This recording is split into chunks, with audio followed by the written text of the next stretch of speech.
কবরগুলো আমাদেরকে এই কথাই বলে যে আমরা একদিন ছিলাম, আজকে তোমরা আসো ফকফকে দুনিয়ায়, একদিন আমাদের মতো অন্ধকার ঘরে তোমরাও আসবে। কবির কথাই সত্য, মিলে খাক মে আহলে শাহ कैसे कैसे, জমি খা গই নওজোয়ান कैसे कैसे।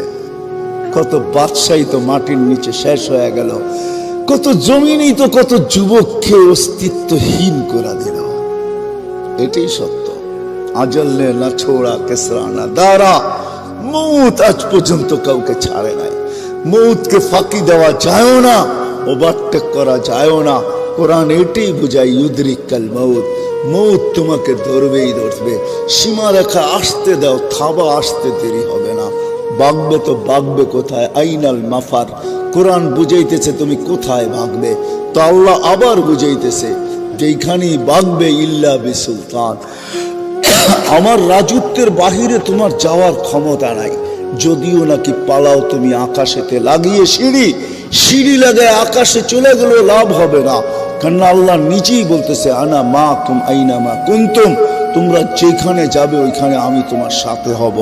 আমি যদি জিজ্ঞাসা করি আল্লাহ কতটুক দূরত্ব থাকবে আপনার আর আমার, তো আল্লাহ কোরআনে জানায় দিতেছেন আকরাবু মিন হাবলিল ওয়ারিদ, তো শাহ রগের চেয়েও আমি কাছে থাইকা তোর সঙ্গে থাকবো। আমাকে পৃথক করতে পারবি না, চলে যেতে হবে। বিদায় যে ক্ষেত্রে আসি ভাবেন, আজকে যুবক তোমার পায়ে হাত রেখা বলে তুমি ভাবো তুমি আল্লাহর কাছে মূল্যায়িত কতটুকু, বা কিভাবে মূল্যায়িত হবে। নারী ভাবো, মা বোনরা ভাবো যে আমি আল্লাহর কাছে মূল্যায়িত কতটুকু। হ্যাঁ, আমি চোখে দেখা বলতেছি, আমি পারফিউম ব্যবহার করি না, কিন্তু আমি করতেও পারি না। কারণ কি জানেন, করতে গেলে ওই পারফিউম লাগাইতে দেরি, হাওয়া হইতে দেরি হয় না। ওই ঘ্রাণ নাকে চলে আসে, যে ঘ্রাণ আমি আমার সফরের সঙ্গে আসছি। ওই সমস্ত কবর থেকে যেখানে হাজারো পারফিউম ছিটাবেন, ছিটাইতে দেরি, হাওয়া হইতে দেরি হবে না, সব হাওয়ায় উড়া যাবে, ওই কবরের ঘ্রাণই আপনার নাকে বাড়ি খাবে। হ্যাঁ, কসম খোদার, আমি অ্যাড্রেস দিয়ে দিতেছি। আমার কাছে হুজুরদের মতো কিতাবি এলেম নাই, কিন্তু চোখে দেখার এলেম আছে। আমার এই নাকে বাড়ি খাওয়া আছে। আমি অ্যাড্রেস দিয়া দিই, যান কবরের নাম বলে দিতেছি। জাফর ইবনে আবু তালেবের কবরে যান, জাইদ ইবনে হারেসার কবরে যান, আব্দুল্লাহ ইবনে রাওয়াহার কবরে যান।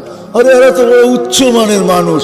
যান ফেরাউনের বাড়ির কাজের মহিলার কবরে যান, ওইখান থেকে সুগ্রাণ বাহির হইতেছে। আল্লাহর রসুলকে দাঁড়াইতে বাধ্য করছে। আল্লাহর রসুল জিজ্ঞাসা করছে কতদিন বাহির হবে, বলে ইলা ইয়াউমিল কিয়ামা, কিয়ামত পর্যন্ত বাহির হবে। জর্ডানে এক সাহাবীর কবর আছে, ছিদ্র করা আছে, ছিদ্র করা। যে যায় সেই ছিদ্রের ভিতরে নাক লাগায়, যখন নাক লাগায় বাহির হয়ে আসে, আমার বিশ্বাস কিয়ামত পর্যন্ত আর কোনো পারফিউম আর সুগ্রাণ ওর নাকে সুগ্রাণ মনে হবে না, কেন আমিও দিয়ে আসছি ওইখানে নাক। হ্যাঁ, পাগল বানায় ফেলায় ওই সুগ্রাণ। শুধু আল্লাহ রসুল বলেন না, ইন্নী আজিদুল রিহা জান্নাহ ইয়া জিবরিল হা হুনা, জিবরিল এইখান থেকে জান্নাতে সুগ্রাণ পাইতেছি। বলছে এটা সুগ্রাণ না, এটা ফেরাউনের বাড়ির কাজের মহিলার কবর থেকে বাহির আছে। সে নিজেকে আল্লাহর কাছে মূল্যায়িত করছিল, নারী বটে।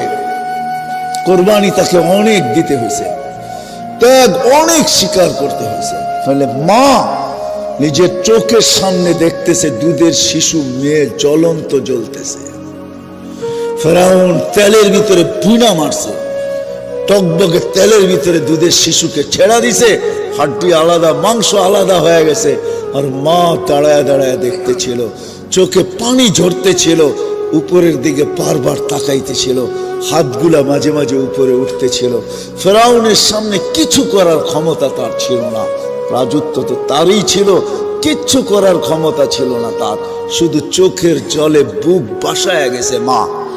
কিন্তু সন্তানের রূহ উপরে যাওয়ার সময় বলতেছিল চিৎকার দিয়া, উম্মি উম্মি লা তাখাফি, মা ভয় পাস না, ফেরাউন সামনে বিদায়, ওয়ালা তাহসানি, আমার বিচ্ছেদে দুঃখিত হইস না, ফা ইন্নাকি আলাল হক, মা তুই হকের উপরে আসিস, সানাজমাউ ফিল জান্নাতি ইনশাআল্লাহ, মা একটু পরেই জান্নাতে একত্রিত হব, একটু পরেই, অপেক্ষা কর মা। দ্বিতীয় মেয়েকেও ঢেলা দিছে 6-7 বছরের। হয় মার চিৎকার বাহির হয়ে গেছে, মমতার বাঁধ ভাঙা গেছে, চোখের পানি যেন স্রোত হয়ে গেছে, কিন্তু বারবার উপরে দেখা বলতেছে। ওই মেয়ের রুহ বলতে বলতে যাইতেছিল, মা ভয় পাইস না, ভয় পাইস না, শুধু মিলন হবে না একটু পরে জান্নাতে, আমাদের মিলনের উপরে মেলাও হবে, মেলা। জান্নাতে মেলা লাগবে, ওই মেলার মাঝে আমাদের 3 জনের মিলন হবে, তুই আর 2 সন্তান। যখন তার বাড়ি আসছে, পালা আসছে, তো ফেরাউন বলছে, উপরে কি বলতেছিস, কাকে বলতেছিস? আমি তো বড় খোদা। তো বলছে, না, ওই আল্লাহকে বলতেছি, তুমি নারাজ হয়ে না। এরকম ফেরাউন কুঠি নারাজ হয়ে যায়, আমার কিছু আসে যায় না, কিন্তু তুমি নারাজ হয়েও না। তুমি নারাজ হয়ে গেলে দুনিয়াও যাবে, আখিরাতও যাবে। দিদায়রম ফেরাউন কুঠি নারাজ হয়, আমার কিছু আসে যায় না। বলছে, কোনো আশা? বলে, একটা যদি পুরা করিস। বলে, সেটা কি? বলে, আমারও রু যখন বাহির হয়ে যাবে, 2 সন্তান আমার হাড্ডি মাংস এক কবরে দিয়া দিবি। বলছে, তাই করা হবে, আর তাই করা হয়েছে। আজও সুগ্রাণ বাহির হয়। যান যান, এখনো চিহ্নিত আছে, আপনাকে আমি অ্যাড্রেস দেই, যান, আপনি যে শুনলে আসেন। আমি তো বাস্তব বলতেছি আপনাদেরকে, অবাস্তব কিছু না, গড়া কাহিনী না। সুগ্রাণ এখনো বাহির হয়। বিদায় যুবক, তোমার পায়ে হাত রেখা বলি, ভাবো একটু যে আমি আল্লাহর কাছে মূল্যায়িত কতটুকু। মা বোনদেরকে বলি, একটু ভাবেন যে আমি আল্লাহর কাছে কতটুকু মূল্যায়িত। আপনাদের পায়ে হাত রেখা বলি, একটু ভাবেন যে আমি আল্লাহর কাছে কতটুকু মূল্যায়িত, আল্লাহর কাছে কতটুকু দামি। হয় পরিচয় একদিন হবে, পরিচয় একদিন করানো হবে, কিন্তু মজা তো হয় পরিচিতি আগে হইলে। পরিচয় যদি আগে হয়, সেটার মজাই ভিন্ন। বুঝবেন কি বুঝবেন না জানি না। পরিচয় যদি আগে থাকে, আগের থেকে থাকে, আর অন্য কেউ যদি পরিচয় করায় দেয়, চিনেন ওনাকে, তো দুইজনেই দুইজনকে দেখা মুস্কি মুস্কি হাসে, ঠিক না? কি, ওটার মজাই ভিন্ন। যে পরিচয় করায় দিতেছে, ও বেউকুফ হয়ে যায়। আরে, কারে পরিচয় করায় দিতেছি, তো ওটাও হাসে, এটাও হাসে, মনে হয় দুটা আগের থেকেই পরিচিত। আল্লাহকে কিন্তু পরিচয় করায় দেওয়া হবে। কোরআনে যাইতে দেরি, জিজ্ঞাসা করতে দেরি করবে না, মান রব্বুকা। আগের থেকে যদি যুবক পরিচিত হও না, তুমি এই শব্দ প্রশ্ন শুই না, তুমিও হাসবে, আর ওই সময় আল্লাহর হাসির ঝলকও কবরে আসবে।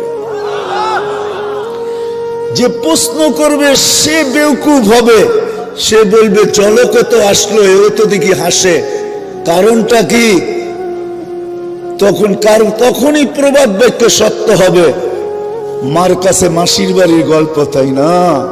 তা আল্লাহ বলবে বন্দাকে চিনি, বন্দাও বলবে আল্লাহকে চিনি। কারে চিনাও? যখন আল্লাহ রসুলকে দেখায় জিজ্ঞাসা করবে, মান হুয়া হাদার রাজুল বুইসা ফিকুম, ইনি কে, চিনো? তো রসুলও হাসবে, আমিও হাসবো, কেননা পরিচয় আগের থেকেই। ওই দিন মজাই ভিন্ন হবে। ওই দিন আরে বোঝেন আমার কথা? আরে যুবক, ওই দিন মজাই ভিন্ন হবে, যখন রসুল তোমাকে দেখে হাসবে আর তুমিও হাসবে। ফেরেশতা জিজ্ঞাসা করবে, চিনো? তো দুই দিক থেকে হাসির ঝলক চলতে থাকবে। ফেরেশতা বেউকুফ হয়ে যাবে, কাকে কি জিজ্ঞাসা করলাম। এটার মজাই ভিন্ন, আগে থেকে পরিচিত হওয়ার মজাই ভিন্ন। হ্যাঁ হ্যাঁ, এই জন্যই বারবার এক কথা বলতেছি, বাবা উচিত, যুবকেরও বাবা উচিত, আমাদেরও বাবা উচিত, মা বোনদেরও বাবা উচিত। আল্লাহর কাছে মূল্যায়িত কতটুকু, কেননা উনি আমার মালিক, উনার কাছেই আমাকে যেতে হবে, ফাঁকি দেওয়ার কোনো রাস্তা নাই। উনি আমাকে এখন পরিচালনা করতেছেন। শুরুতেই আমি বলছি, আযকুরুকা ওয়ালা তানসানি।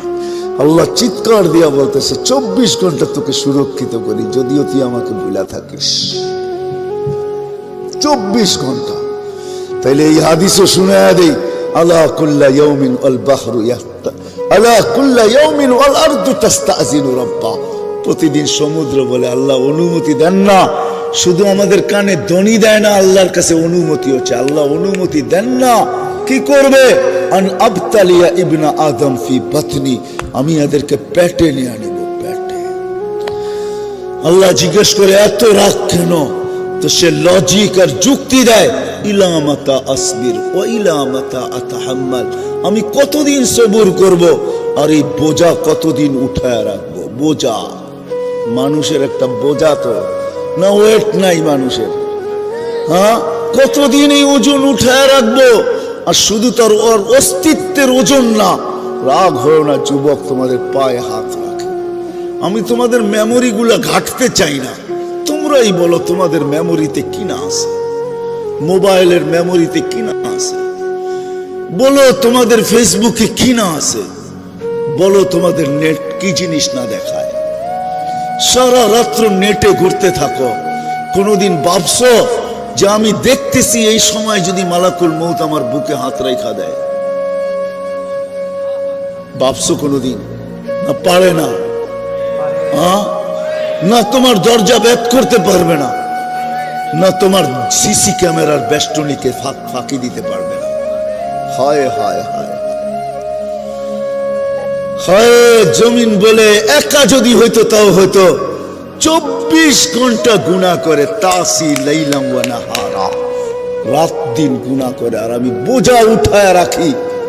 তারপরও আমার বুকে ইয়ামশি মারহা, আমার বুকে সিনা টান করে চলে। মাথা নোয়ায় যদি চলতো, লাজুকতার সাথে যদি চলতো, তাওয়াজু যাকে বলে, হায় হায় চুরি চুরি সিনা জুড়ি, সিনা টান করে চলে। আমি কতদিন সহ্য করব? বলো আমাকে মালিক, বলো বলো, আমাকে অনুমতি দাও, আমি পেটে নিয়ে আনি। যুবক শুধু জমিন বলে না, আলা কুল্লা ইয়াউমিন ওয়াল বাহরু ইস্তাযিনু রাব্বা, প্রতিদিন সমুদ্র বলে আমাকে অনুমতি দেন না, আন উগরিকা ইবনা আদম ফি কারি, ফেরেশতারা বলে আল্লাহ আমি কতদিন পাহারা দিব? হয় বুঝবেন কি বুঝবেন না জানি না, আপনাদের দিলে রেখাপাত করবে কি করবে না জানি না, প্রতিদিন 20 জন ফেরেশতা আমাদেরকে পাহারা দেয়। নাইট শিফটে 10 জন, ডে শিফটে 10 জন, দিনে 10 জন, রাত্রে 10 জন, এক্সট্রা সিকিউরিটি গার্ড দেয় আল্লাহ আমাদেরকে, 10 জন করে 20 জন ফেরেশতা। মুসিবত যখন আসে, ফেরেশতা আল্লাহকে জিজ্ঞাসা করে আল্লাহ বাঁচাবো? তো আল্লাহ চিৎকার দিয়া বলে ইহফাজ, তাড়াতাড়ি বাঁচা, তো মৌতের জায়গার থেকে বাঁচায় নিয়ে আসে। হায় হায়, প্রত্যেকের জীবনে এরকম পর্ব হবে যে মৌতের হাত থেকে বাঁচা আসছি, অনেকবার বাঁচা আসছি, এরকম পর্ব কি আমাদের জীবনে হবে না? কে বাঁচায় নিয়ে আসছে? আল্লাহ ফেরেশতাদের মাধ্যমে বাঁচায় নিয়ে আসছে। আর যেদিন বাঁচার হয় না, আল্লাহর হুকুম আসে বাঁচায়ও না, এই এলাকায় পাওয়া যাবে হাঁটু পানির ভিতরে ডুবা মরা গেছে। আমি জানি এই এলাকার পুষ্কুনি গুলাতে পানি পুরা বৎসর থাকে না। এই সামনের দিন আসতেছে, চৈত্র বৈশাখে আসলে পানি তলায় চলে যাবে, ঠিক না? কি বলেন? এগুলা দক্ষিণ অঞ্চলের পুষ্কুনি না যে সারা বছর পানি থাকবে। এটা তো কলাতিয়ার রুইতপুরের পুষ্কুনি, বৎসরে একবার তলা দেখা যায়, ঠিক না? ঠিক না? ওই তলা পানিতে ডুবা মারা গেছে এরকমও শত শত পাওয়া যাবে এই এলাকায়, ঠিক না? ফেরেশতা দিয়ে আল্লাহ সুরক্ষিত করে। ফেরেশতা বলে অনুমতি দেন না আমাদেরকে, কিন্তু সবার কোরবান জাম আল্লাহর উপরে। আল্লাহ তো আল্লাহ, আল্লাহ তো আল্লাহ। হায় হায় হায় হায়, সারা দুনিয়ার মার মমতা এক করলো, প্রত্যেক বান্দাকে এর চেয়ে 70 গুণ বেশি আল্লাহ ভালোবাসে। যার কারণে আল্লাহ জবাব দেয়, ইনকান আবদুকুম ফাশানুকুম বি, বন্দা তোমাদের হলে যার মনে যা চাই করতে পারো। ইনকান আবদি, যদি বন্দা আমার হয়, খবরদার যদি চোখ উঠায় দেখলাম খুলা ফেলবো চোখ। ইন আতানি লাইলান কাবিলতু, ইন আতানি নাহারান কাবিলতু, রাত্রে ফিরে আসলে আমি বুকে জড়ায় নিব, দিনে ফিরে আসলে আমি বুকে জড়ায় নিব। ওমান আদামু মিন্নি জুহদাম ওয়া কারামা, আমার চেয়ে বড় দাতা কেউ নাই। বরং একটু আগে বলছে ইয়াবসুতু ইয়াদাহু লাইলান হাত্তা ইয়াতুবু মাসিআন নাহার। ও যুবক, কেমনে বুঝাবো আমি তোমাদেরকে? দুনিয়ার মানুষগুলা শাস্তির আওতায় আনার জন্য প্রশাসনিক লোকেরা ডেলি পৃষ্ঠা দেখতে থাকে কার বাড়িতে আজকে যাওয়া যায়, কাকে ট্রাক করে কোথায় পাওয়া যায়, কি করে ওরে হাত করা পড়ানো যায়, কি করে ওকে বেড়ি পড়ানো যায়, কি করে ওরে আইনের আওতায় আনা যায়, কি করে ওকে শাস্তি দেওয়া যায়। রাতের 3 ভাগের 1 ভাগ অতিবাহিত হয়ে গেছে, যুবক আল্লাহ প্রথম আকাশে চলে আসছে আর আহ্বান করতেছে, যত বড় আসামি হও না কেন, লাউ বালাগাত দুনুবুকা ইনানাস সামা, যদি তোর গুনাহ দিয়ে আকাশের পরিধিও ভরা দেয়, আয় না আমার কাছে, ফাস্তাগফারতানি, মাপ চাইতে দেরি, আমি মাপ করতে দেরি হবে না, ওয়ালা উবালি, আমি দেখবই না তুই কত গুনাহ করলি। জিজ্ঞাসা করো ওলামাদেরকে, প্রতি রাত্রে 3 ভাগের 1 ভাগ অতিবাহিত হলে হাদিসে কুদসি প্রথম আকাশে এসে চিৎকার দেয়, হাল মিন মুস্তাগফির ফাগফির আলা, আয় কে আসিস আসামি, আয় আমি মাফ করার জন্য আসছি, আমি তোকে হ্যান্ডকাপ পরাইতে চাই না। এই জন্যই তো কোরআন চিৎকার দেয়, মা ইয়াফআলুল্লাহু বিআযাবিকুম, আমি তোদেরকে শাস্তি দিয়া করব তো করব কি।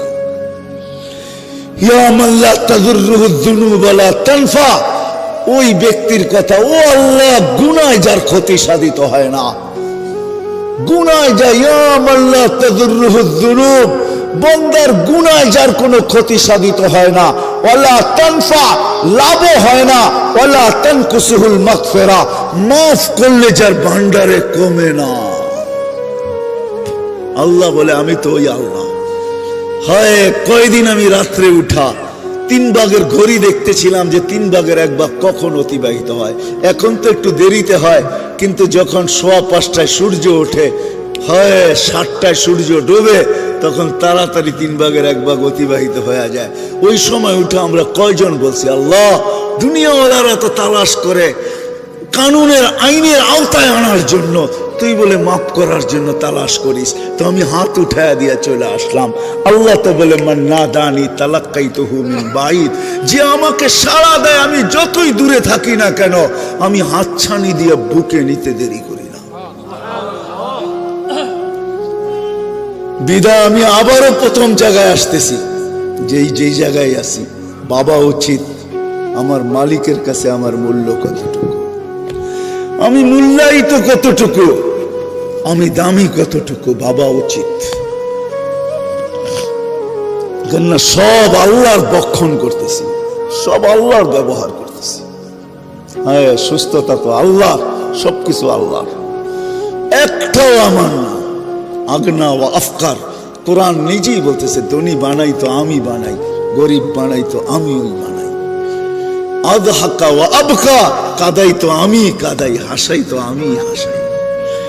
এক ঘরে দুনো চিত্র পাওয়া যাবে, মারা গেছে তো বুদ্ধিমানরা কাঁদতেছে আর বাচ্চারা খেলতেছে হাসতেছে, ঠিক না? আল্লাহ বলে, ওদেরকে হাসাইতেছি আমি, তোমাদেরকে কাদাইতেছি আমি। আল্লাহই হাসায়, আল্লাহই কাদায়।